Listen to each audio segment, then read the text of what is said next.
Assalamualaikum warahmatullahi wabarakatuh. Halo teman-teman, kembali lagi bersama teman pejuang. Jangan lupa follow dan subscribe YouTube aku dan juga Instagram aku @anisaturrosyida. Kali ini aku akan membahas tugas seorang teller. Jadi pentingnya literasi dalam tugas dan tanggung jawab seorang teller. Tugas dan tanggung jawab seorang teller yang pertama, mengolah transaksi tunai dan non-tunai. Di sini transaksi tunai seperti penarikan ataupun setoran yang tunai. Terus non-tunai itu seperti transfer, juga pendebitan, seperti itu ya teman-teman. Yang kedua, memastikan keaslian dan keabsahan tanda tangan nasabah. Jadi seorang teller itu harus memastikan keaslian dan juga tanda tangan itu sesuai sama KTP, sama sistem yang telah berlaku di perbankan tersebut ya. Kemudian yang ketiga, melindungi rahasia bank dan nasabah. Keempat, menjaga kebersihan dan kerapian. Menjaga kebersihan badan, kerapian badan, penampilan, juga meja kerja ya.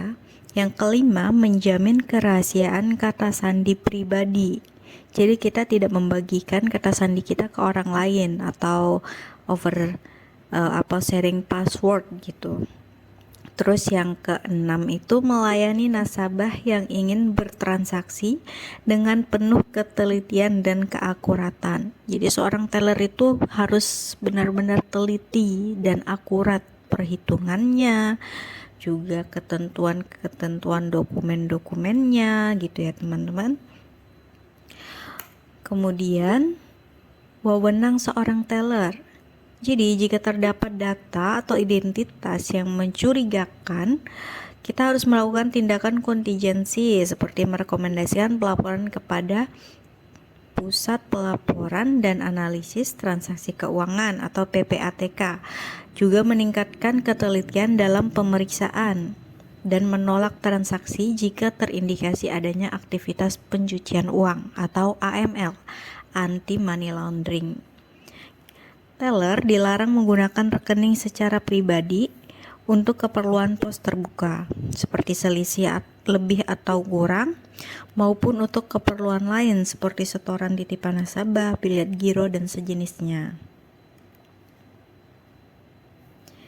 Jadi untuk kalian yang ingin menjadi teller ataupun yang ingin mempelajari tugas-tugas teller atau peralatan teller apa aja, di sini ada pinpad. Di sini peralatan yang umum ya, yang umum digunakan teller yang ada di meja teller. Yang pertama itu ada pinpad. Itu tuh untuk memverifikasi transaksi yang dilakukan nasabah menggunakan pinpad. Jadi di situ kita menggesek kartu ATM atau kartu debit nasabah, kemudian nasabah akan menekan 6 digit PIN rekeningnya. Kemudian ada personal komputer atau PC ya, untuk menjalankan operasional sehari-hari menggunakan PC yang terhubung dengan jaringan intranet. Kemudian passbook printer. Jadi passbook printer ini digunakan untuk print buku tabungan dan memvalidasi transaksi yang dilakukan teller dalam sehari-hari. Kemudian ada stempel, yaitu untuk menandai atau centul ya, kita biasa bilang centul, untuk menandai voucher atau formulir yang akan ataupun sudah diproses oleh seorang teller. Kemudian transaksi teller itu dibagi menjadi 3 besar ya, yaitu ada awal hari. Selain awal hari ada juga melakukan transaksi, kemudian proses akhir hari. Selanjutnya akan saya jelaskan lebih detail ya. Jadi teman-teman, proses awal hari itu yang pertama mempersiapkan peralatan kerja pada proses awal hari. Ya, mempersiapkan peralatan seperti pena atau cap, terus menyalakan komputer di awal hari gitu.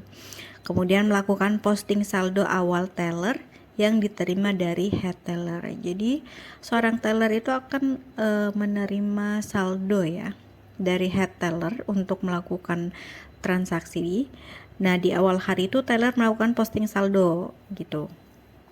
Kemudian melakukan perhitungan uang saldo kecil dengan dual control dan dual custody. Jadi setelah saldo awal diterima dari head teller, kita tuh melakukan perhitungan uang.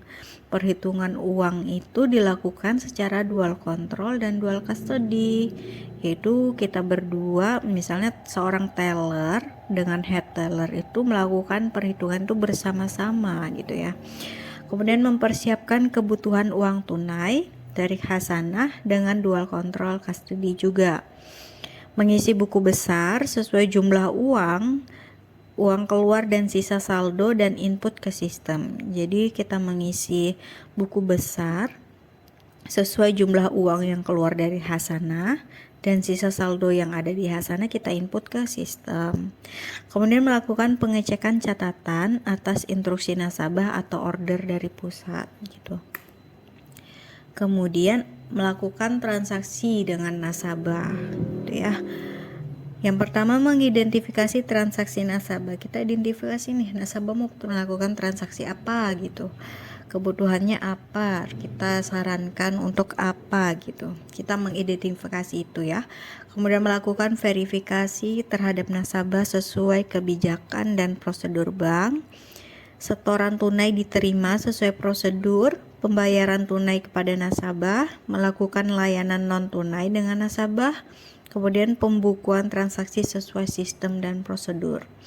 Jadi dalam melakukan transaksi dengan nasabah ini ya, kita setelah identifikasi misal nasabah mau setoran, pembayaran, ataupun melakukan layanan non tunai. Nah, itu kita melakukan pembukuan transaksinya sesuai sistem dan juga sesuai prosedur gitu ya teman-teman. Next, kita proses akhir hari. Yaitu memeriksa kecocokan saldo dengan laporan transaksi teller hari itu.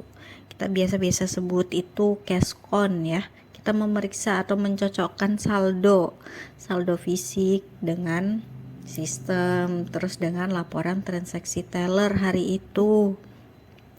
Kemudian memastikan bahwa semua dokumen dan slip transaksi itu telah diproses, tidak ada yang terlewat, tidak ada yang salah gitu ya.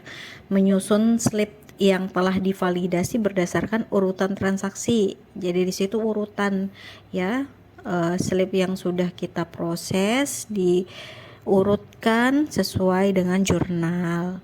Kemudian mencocokkan fisik uang dengan sistem dan juga slip transaksi. Nah, ini nih yang sering terjadi ya teman-teman di teller, ada selisih kurang ataupun selisih lebih ya. Nah, apabila terjadi selisih kurang atau lebih, wajib melaporkan kepada head teller. Jadi kita harus melaporkan kepada atasan kita untuk dicari solusinya bersama-sama. Tapi jika kita bekerja hati-hati, bekerja dengan benar sesuai prosedur, pasti kita akan baik-baik saja. Maksudnya tidak adalah yang namanya selisih kurang atau lebih kalau kita emang tidak melakukan kesalahan gitu ya. Terus mematikan komputer dan meninggalkan meja kerja di akhir hari. Itulah prosesnya ya, proses awal hari, terus proses transaksi, terus proses akhir hari. Jadi seorang teller tuh prosesnya gitu-gitu aja teman-teman ya. Kemudian tips and sharing. Ini dari aku ya secara pribadi buat teman-teman calon teller dan juga yang minat di perbankan, di frontliner gitu ya. Jika kalian masih pemula, jangan pernah berhenti belajar ya. Tugas dan tanggung jawab seorang teller itu begitu besar, bahkan bisa mempertaruhkan segalanya. Jadi jika passion kalian di perbankan, kalian harus tetap belajar karena tugas seorang teller itu sangat besar ya teman-teman. Jika kalian berbuat kesalahan saat menjadi karyawan baru, itu hal yang wajar teman-teman, asalkan kita mau memperbaiki dan melakukan introspeksi diri. Lingkungan kerja itu pasti memiliki kelebihan dan kekurangannya masing-masing. Jadi nikmati pekerjaanmu, enjoy your life, jangan lupa untuk selalu bersyukur. Oke, salam dari teman pejuang untuk kalian semuanya. Jangan berhenti berjuang, gapai cita-cita kalian. Terima kasih telah menonton video ini. Semoga kalian yang ingin menjadi banker, menjadi teller, frontliner bisa tercapai ya. Nanti kita akan bahas lagi materi-materi yang lebih lanjut tentang teller. Kalian mau bahas tentang apa? Nanti kalian komen di bawah. Juga jangan lupa subscribe. Thank you teman-teman. Assalamualaikum warahmatullahi wabarakatuh.